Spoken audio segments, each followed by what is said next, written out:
आओ उलमा से पूछ ले। अस्सलातु वस्सलामु अलैका या रसूल अल्लाह, अस्सलातु वस्सलामु अलैका या हबीब अल्लाह, अस्सलातु वस्सलामु अलैका या खातमन नबिय्यीन व अला आलिका व अस्हाबिका या खातमल मासूमीन।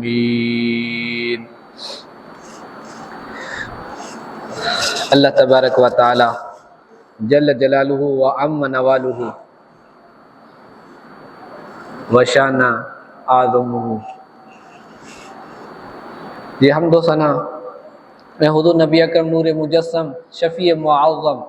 सल्लल्लाहु तआला अलैहि वसल्लम जी ज़ात अक़दस मता सलात व सलाम जा नज़राना अर्ज़ करण खां बाद अल्लाह तबारक व तआला जी बारगाह में दिली दुआ है त अल्लाह तबारक व तआला मूंखे हक़ ऐं सच बयान करण जी तौफ़ीक़ ऐं सआदत अता फ़रमाए। वो ॿुधी करे असां सभिनी खे उन ते अमल करण जी तौफ़ीक़ ऐं सआदत अता फ़रमाए। अज़ीज़ो दोस्तो बुज़ुर्गो, नमाज जा अहकाम बयान कंदे, नमाज जा मसाइल बयान कंदे असां सजदे जा मसाइल बयान करे रहिया आहियूं। गुज़िश्ता जुमा सजदे जी कैफ़ियत के बयान कंदे, सजदे जा मसाइल बयान कंदे असां इन ॻाल्हि खे बयान कयोसीं जो महबूब अलैहिस्सलातु वस्सलाम जॾहिं सजदो कंदा हुआ त पंहिंजे ॿिन्ही हथनि जे दरमियान, यानी हथनि में हथनि जूं तिरियूं रखंदा हुआ ऐं इन जे दरमियान में सजदो कंदा हुआ। ऐं पोइ ॿिन्ही हथनि में गैप केतिरो हूंदो हो असां ॿ रिवायतूं साम्हूं रखी करे बयानु कयोसीं। ॿिन्ही हथनि में रखियासीं, गैप एतिरो हुजे जो कननि जे क़रीब हुजनि या थोरो गैप वधीक हुजे कुल्हनि जे क़रीब हुजे। ईअं ई अॻिते पोइते जो हुकुम आहे, जिते रखियासीं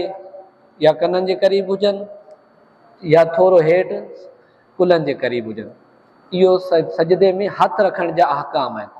सुन्नत जे मुताबिक़ इहो ई आहे, हथ रखियासीं गैप एतिरो हुजे जो जेकॾहिं कननि खां पाणी किरे त आङूठे खे लॻे, या इन खां थोरो वधीक गैप आहे, एतिरो वधीक गैप हुजे जो कुल्हनि जे क़रीब हुजे। ऐं इहो ई मुस्तहसन सुन्नत आहे।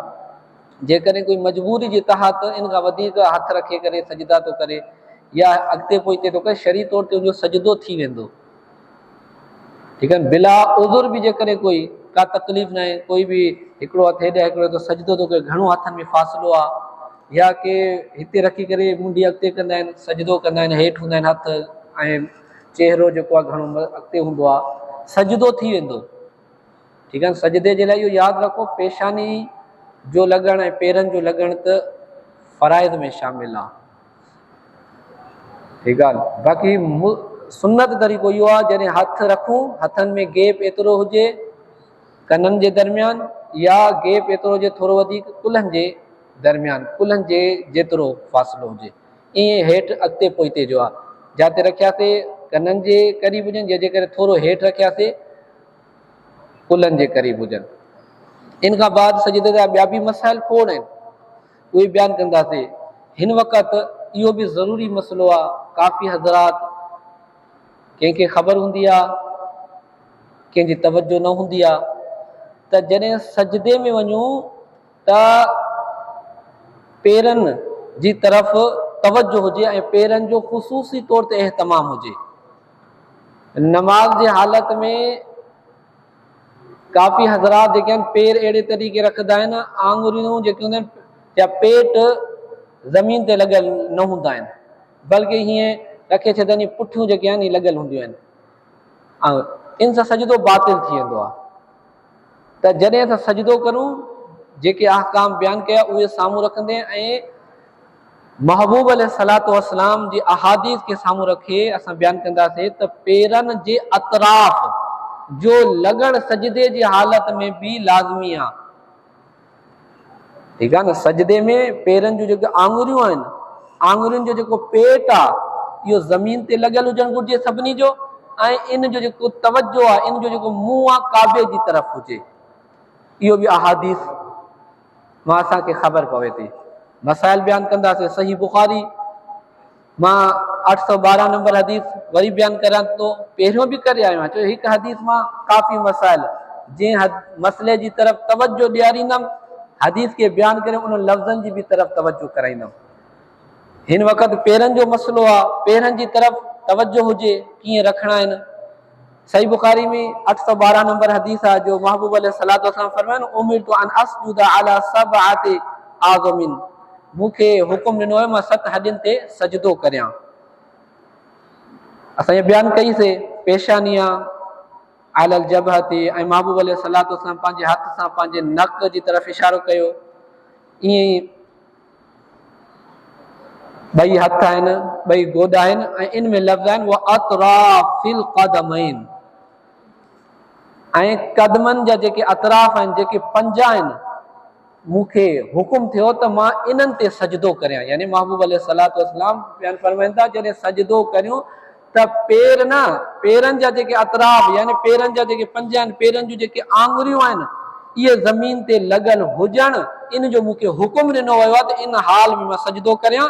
जो मुंहिंजा जेके पेर आहिनि, पेरनि जूं आङुरियूं आहिनि, इहे ज़मीन ते लॻल हुजणु घुरिजनि। अहले इल्म खे ख़बर आहे त कदम जे किनारनि में मुराद छा आहे, ये आङुरियूं आहिनि। 10 जूं 10 आङुरियूं जेके आहिनि पेरनि में, उहे पेर ज़मीन ते लॻल बि हुजनि, ऐं सुन्नत इहो आहे त 10 जी 10 आङुरियुनि जो जेको मुंहुं आहे काबे जी तरफ़, अहिड़े तरीक़े सां इहे 10 आङुरियूं रखूं जीअं पेरनि जा आहिनि, उहे थोरो हीअं जेके आहे न ज़ोर ॾींदासीं ऑटोमेटिक इन जो जेको आहे मुंहुं काबे जी तरफ़ थी वेंदो। ऐं सही मुस्लिम जी 1090 नंबर हदीस आहे, उम्मुल मोमिनीन आयशा सिद्दीक़ा रज़ी अल्लाह ताला अन्हा का रिवायत आहे। इनमें भी काफ़ी अहकाम हदीस पाक में मालूम था थियनि। पेरनि जे हवाले से ख़ुसूसी मां इनके बयान करे रहियो आहियां। हदीस नंबर 1090 अन अबी हुरैरा अन आयशा क़ालत, उम्मुल मोमिनीन आयशा यानी हज़रत अबू हुरैरा रिवायत था कनि, उहे उम्मुल मोमिनीन आयशा सिद्दीक़ा का रिवायत था कनि। उम्मुल मोमिनीन सय्यदा आयशा सिद्दीक़ा रज़ियल्लाहु ताला अन्हा फरमाइनि थियूं फ़क़दतु रसूलुल्लाह सल्लल्लाहु अलैहि वसल्लम लैलतम मिनल फिराशी, ते हिकु ॾींहुं मां महबूब अलैहिस्सलातु वस्सलाम के पंहिंजे बिस्तरे ते न ॾिठमि। महबूब अलैहिस्सलातु वस्सलाम रात हुई, रात जो वक़्तु हुयो, बिस्तरे ते न हुआ। यानी रात उहा हुई जेकी मुंहिंजी वारी हुई, मूं वटि महबूब अलैहिस्सलातु वस्सलाम जो अॼु क़याम हो, ऐं रात अंधेरी हुई, बग़ैर कोई चिराग भी न हो। त जीअं मुंहिंजी अखि खुली, रात जो वक़्तु हो, त मां महबूब अलैहिस्सलातु वस्सलाम के बिस्तरे ते न ॾिठमि, ख़ाली बिस्तरो हो। त मां घबरायमि त महबूब अलैहिस्सलातु वस्सलाम मूंखे इतला ॾियण जे बग़ैर काॾे हलिया विया। उम्मुल मोमिनीन आयशा सिद्दीक़ा रज़ियल्लाहु ताला अन्हा फरमाइनि, हिकु रात मां महबूब अलैहिस्सलातु वस्सलाम के पंहिंजे बिस्तरे ते न ॾिठमि, मां घबराइजी वियमि। फल्तमस्तहु, पोइ मां उन्हनि खे ॻोल्हण जी कोशिशि कयमि, जीअं अंधेरे में इंसानी हथु हणंदो आहे, ॻोल्हण जी कोशिशि कंदो आहे, इन अंदाज़ में मां महबूब अलैहिस्सलातु वस्सलाम खे ॻोल्हण जी कोशिशि कयमि। फवक़अत यदी अला बतनी क़दमैहि वहुव फिल मस्जिदी वहुमा मंसूबतानी, त मुंहिंजो जेको ही हिकु हथु आहे न, महबूब अलैहिस्सलाम ॻोल्हंदे ॻोल्हंदे जो हथु अॻिते वधायमि, मुंहिंजो हथु नबी पाक सल्लल्लाहु तआला अलैहि वसल्लम जी ॿिन्ही पेरनि जी तिरनि खे लॻो, ऐं उहे ॿई पेर जेके हुआ बीठल हुआ। महबूब अलैहिस्सलातु वस्सलाम सजदे जी हालत में, यानी मस्जिद में हुआ, नमाज पढ़ी रहिया हुआ ऐं सजदो करे रहिया हुआ। मुंहिंजो हथु ॻोल्हींदे ॻोल्हींदे महबूब अलैहिस्सलातु वस्सलाम जे ॿिन्ही कदमनि ते वञी लॻो, ऐं उहे कदम मुबारक महबूब अलैहिस्सलातु वस्सलाम जा मंसूबतान हुया, यानी बीठा हुआ। इन हाल में मुंहिंजो हथु मुबारक उन्हनि खे लॻो। जो मस्जिद नबी शरीफ अहले इल्म खे ख़बर आहे त महबूब उम्मुल मोमिनीन सय्यदा आयशा सिद्दीक़ा जो जेको रोज़ो हुयो, यानी घर मुबारक, हुजरो मुबारक, उहो मस्जिद नबी सां मुत्तसिल यानी मिलियल हो, ऐं इन तरफ़ दरवाज़ो हो। महबूब अलैहिस्सलातु वस्सलाम उन वक़्तु सलातु तहज्जुद पढ़ी रहिया हुआ ऐं नमाज में हुआ, ऐं महबूब अलैहिस्सलातु वस्सलाम तहज्जुद में जॾहिं सजदे में वेंदा हुआ, काफ़ी दुआऊं घुरंदा हुआ, ऐं इन दुआ जो भी इन में ज़िक्र आहे। बहरहाल यह हदीस पाक सही इब्न खुज़ैमा में अञा तफ़सील ठाहे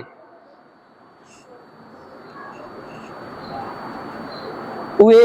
उनमें हज़रत उर्वा बिन ज़ुबैर खां रिवायत आहे। ये अल्फाज़न कुछ तफ़सील था अन आयशा था क़ालत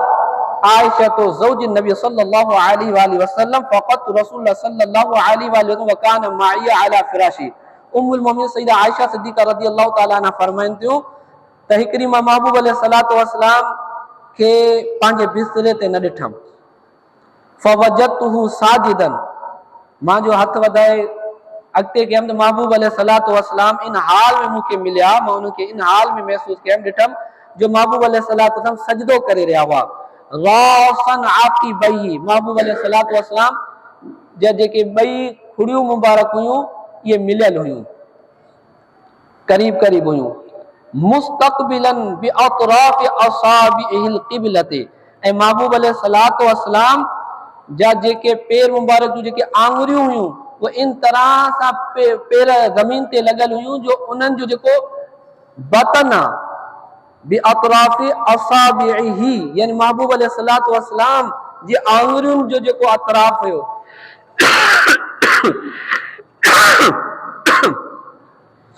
नबी पाक सल्लल्लाहु अलैहि वसल्लम जो आंगुरियुनि जा जेके किनारा हुआ उहे ज़मीन ते लॻल हुया ऐं फरमाइनि थियूं उन्हनि जो जेको तवज्जो हो मुंहुं हो उहो काबे जी तरफ़ हो यानी अहिड़े तरीक़े सां पंज ॾह आंगुरियूं ज़मीन ते लॻल हुयूं उन्हनि जो जेको पेट मुबारक ज़मीन ते लॻल हुयो ॾह आंगुरियुनि जो जेको तवज्जो हो जेको मुंहुं हो काबे जी तरफ़ हो।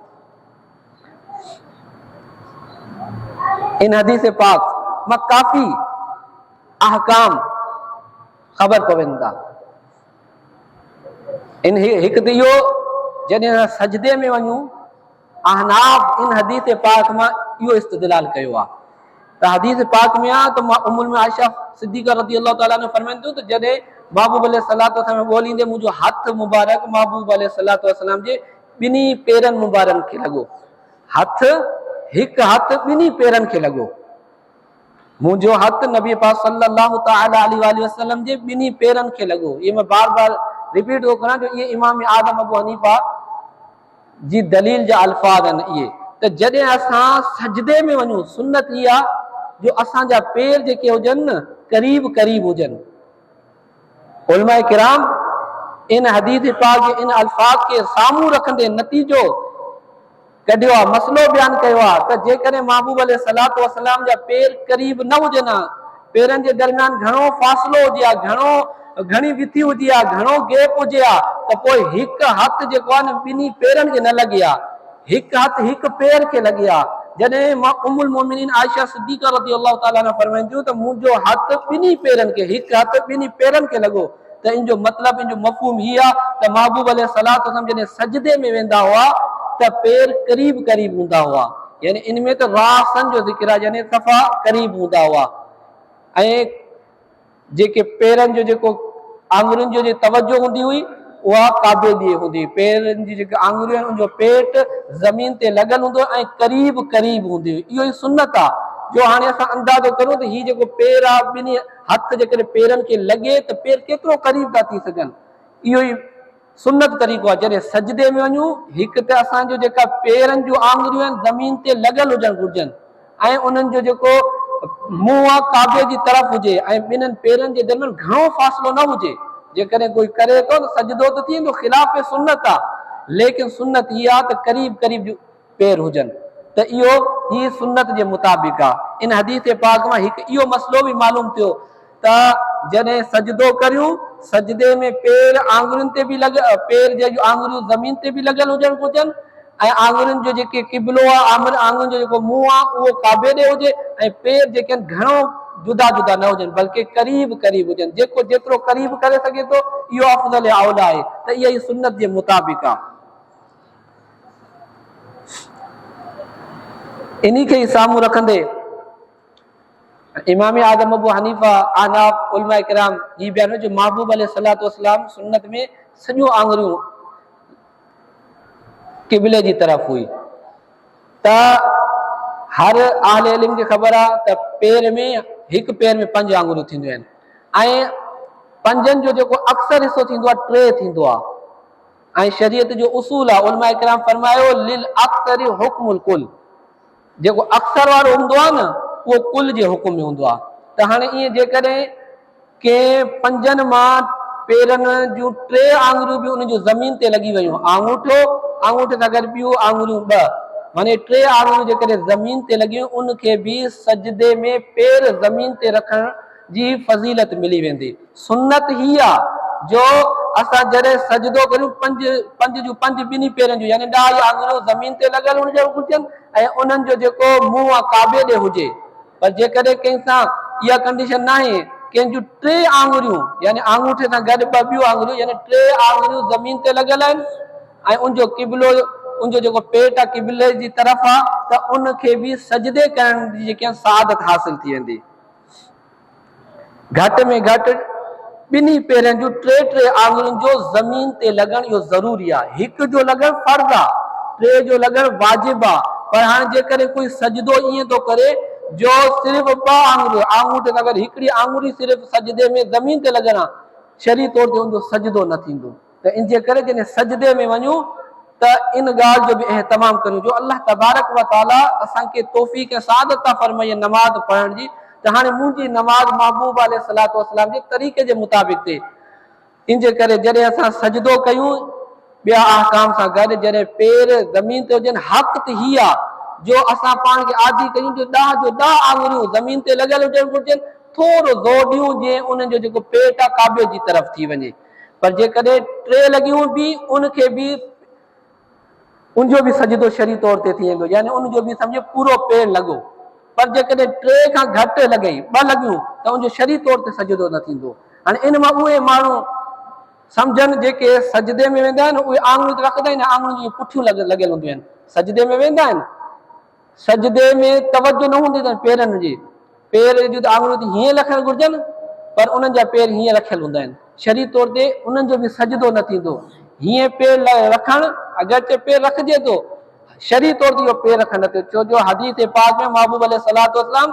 पेरनि जा जेके अतराफ़ आहिनि उन्हनि ते सजदो कंदा हुआ ऐं वधीक मालूम थियो त महबूब अलैहिस्सलातु वस्सलाम जे आङुरियुनि जा जेके अतराफ़ यानी आङुरियुनि जा किनारा इहे ज़मीन ते सजदे में लॻल हूंदा हुआ त इहो मसइलो बि असांखे अचणु घुरिजे जॾहिं बि सजदो कयूं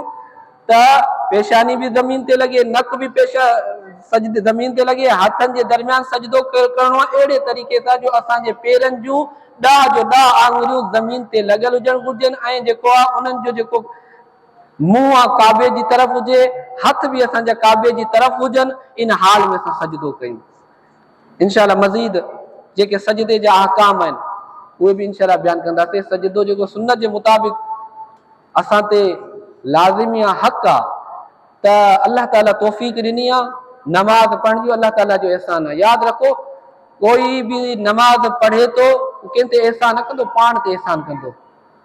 जेकॾहिं कंहिंखे वालदेन चवनि था चाचो मामो भाउ उस्ताद वग़ैरह चवे थो नमाज़ सही पढ़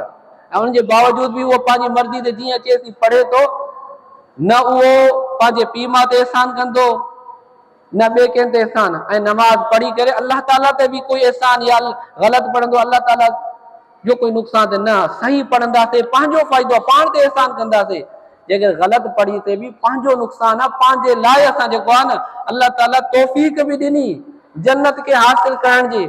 ऐं जन्नत उहे हासिल थींदी जीअं रसूलुल्लाह जो तरीक़ो आहे इन जे करे असांखे जेको जेको इल्मु थींदो वञे उन ते अमल करण जी कोशिशि कयूं अल्लाह तबारक व ताला असांजी नियतनि खे ॾिसे थो नियत आहे अमल करण जी अल्लाह ताला आसान बि बणाए छॾींदो ऐं ख़ुदा न ख़ास्ता